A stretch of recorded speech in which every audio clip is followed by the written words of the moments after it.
After a second coffee, she feels more jittery than sleepy and nervous, though this doesn't distinguish her from anyone else in the waiting room.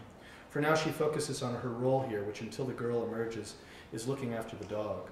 She finds a plastic bowl and fills it with water for him. It isn't much, but it feels good to watch him drink. A couple in their late 40s wearing heavy coats and scarves arrive soon and ask questions at the desk about the young girl who'd been hit. Cynthia recognizes them from the summer she worked as a cashier at the Price Chopper. She's fairly sure she can recall what they used to buy, and she realizes she's undoubtedly seen their brown-haired daughter before, that they might have even spoken, and that fact sends a chill across her skin. She considers leaving, but it's too late for that. The nurse points the parents over to Cynthia, who rises from her chair. The parents thank her for driving their daughter to the hospital and for taking care of Lemon, which is the dog's name. They are so appreciative she realizes she doesn't know anything more than that she saved their daughter's life. She tells them how she worked at the hospital as a candy strapper in high school, mostly in the pediatric ward, and then she reports what little she's heard about the condition of the girl, whose name is Tiffany.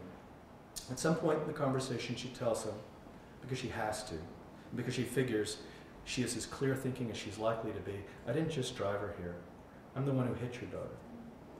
They now look confused.